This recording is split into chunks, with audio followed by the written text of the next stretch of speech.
Greetings to all my 10th grade children. Today we are going to see Unit 2 Prose.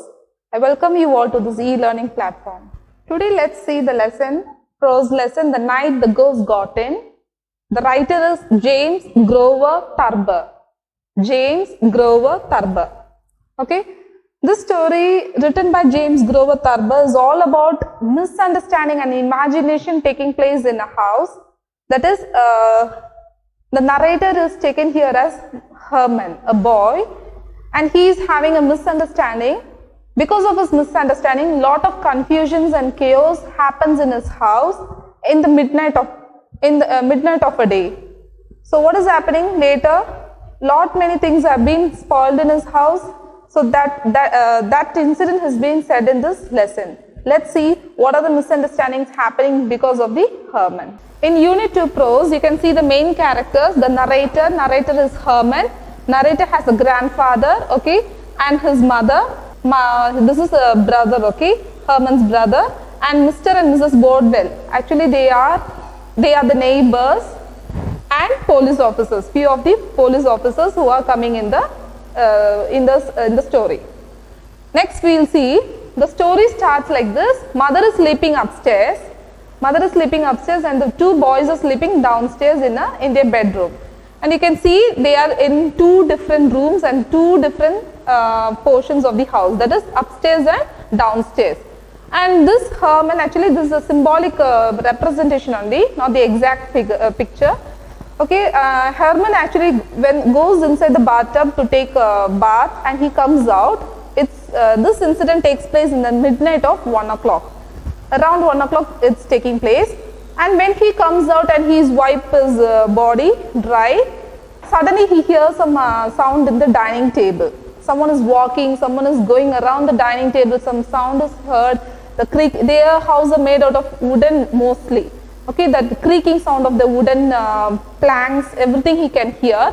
And what he is doing is, he is actually standing here and he started paying attention to this sound.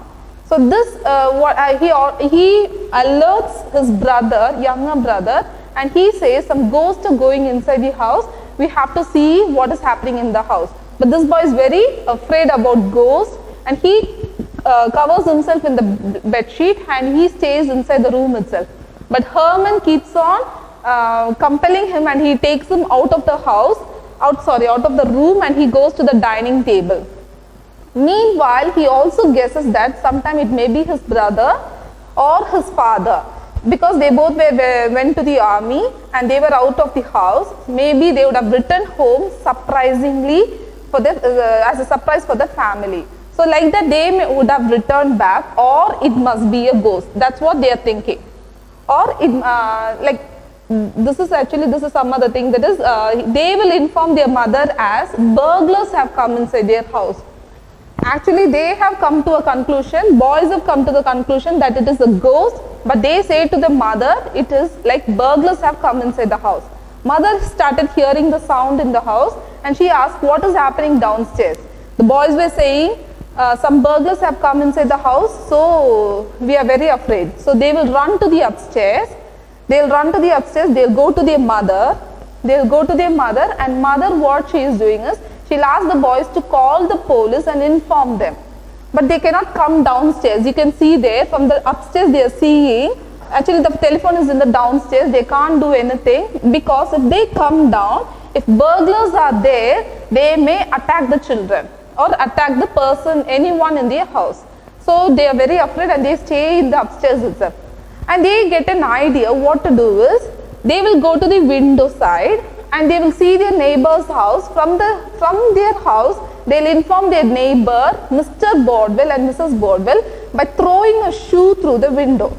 And what is happening is, this shoe goes and breaks the glass pane of the window, and they were getting irritated. That too midnight of the day. You have to think about it. All will be sleeping. That neighborhood, every area will be completely in silence, and they are disturbing them in a way like throwing the shoes. It's a kind of an insult they are doing it. And Mr. Bordwell is standing and shivering near the window, getting out of anger. Okay, he is out of senses and he is shouting. And finally she says, no, we are not insulting you actually. some burglars have come into the house, so we have to inform police, but we cannot able to do that. Can you do us some help like that? She is asking. And when they went, okay, they understood the situation and they rang up to the police and informed to the police. Meanwhile, again, what she is doing, again she is taking another shoe and she is trying to flung through the window. The boy, actually Herman, stopped his mother and asked for the reason, and she is saying she is very interested in doing that, again throwing the remaining pair of the shoe, okay, and she want to throw that through the window. Like that she is doing in the midnight of the day. She is doing all these things. Then finally, after some time, what is happening? The police come around 8 people will be coming. One full cab they will be coming, and the next one part of people will come in 2 motorbikes. They will come, and what they will do is they will come to the house and they will be flashlight everywhere. They will show the flashlight everywhere and to check any burglars are there in the house. No one they can see, and they will be banging on the door to open the door. No one will be opening because all are in the upstairs. And what they will do is they will use their shoulder and try to bang the door, and they will hit the door and break the door and get into the house. So they will break into the house and get inside, and they will be searching everywhere, and they will be asking, why don't you open the door? They were saying burglars were there, so we were afraid if they may, sometimes they may attack us. So we were staying upstairs like that. The boys and the mother will be saying. And they will be searching everywhere, all the sofa, they will be tilting up the sofa, they will open the suitcase, they will open the wardrobe, they will pull down all the clothes, everything they will do, they will open the drawer, everything they will do, and they will really, what they do is they will mostly fully put up in confusion. That whole house they will put in upside down, and they will make everything in a wrong, they will throw everything outside, they will put everything in a wrong, complete in disorder. In the night of the time, okay, and that they will be doing and checking, like they are doing checking, and they will say no, nothing is there, and they will even see a zither called musical instrument. The boys already had a guinea pig in their house. That guinea pig had a fancy of sleeping over the zither alone. So they were explaining that situation also, and that man will be looking at them oddly. Why these boys are saying all these and all they'll be thinking. And they will think something they can hear, some sound they can hear in the attic. So they will climb the upstairs and go to the attic, and who they will see is their grandfather sleeping there, okay. Their grandfather will be sleeping, and you can see the grandfather will be sleeping, and all will be going there, and Herman knows that, or actually grandfather has lost some of his senses. Actually he is in a little bit of amnesia like that, memory loss.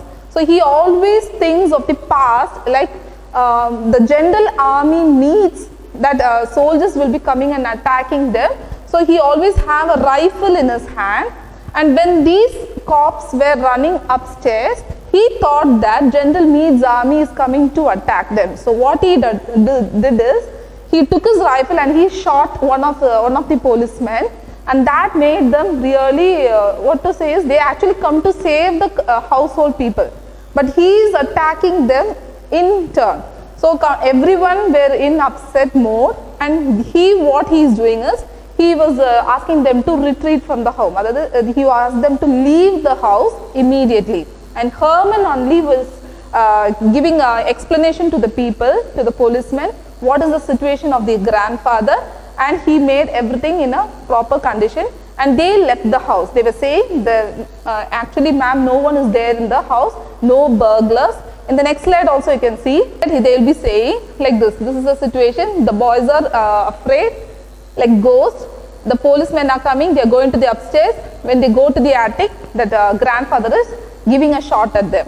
So they will come to a conclusion, and they will be going, everything will be fine, they will be resting that day, they will go to sleep.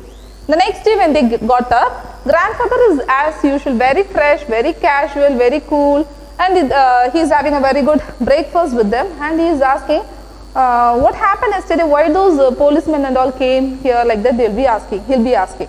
And this boy will be saying, actually we said like burglars have come to the house. Burglars?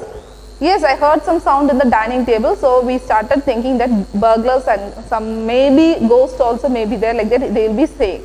And he will be saying, how will an old man will not walk up in the midnight if you are not keeping at least a cup of water to drink near the bedside. That's the usual thing, no? When we go to sleep, we'll have some water near the bedside. They have forgotten to provide them with the water, and this man in the middle of the night, what he's doing, he got up from the attic, came down to the dining table to take some water, and he went back to his place. This situation created many confusions, and the imagination and the misunderstanding lead to such a great chaos and disturbance to the neighbors also. Okay, that's the story here. And grandfather finally gave up that what is the situation happened there, and he was the person who went around the dining table, and no other person, that is not the burglars or the ghost, it was only the grandfather. You can see about the author James Grover Thurber. He was an American cartoonist, author, so cartoonist in the sense writing stories mainly for the children.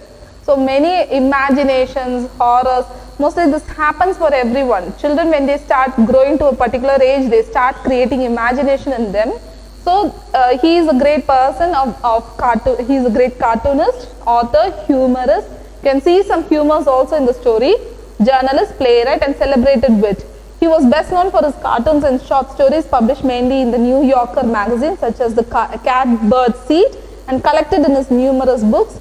He was one of the most popular humorists of his time, as he celebrated the comic frustrations and eccentricities of ordinary people. In an ordinary situation, in an ordinary house, he is giving about that. He says about that in the story. You can see that, and you all know, if you see a dark place in your house, you started creating an imagination that ghost is there. Yes, in the middle of the night, any sound you hear, someone has come into the house. Like that you think. The same thing James Thurber has created in the story. Hope you would have understood the lesson. Thank you. Have a nice day.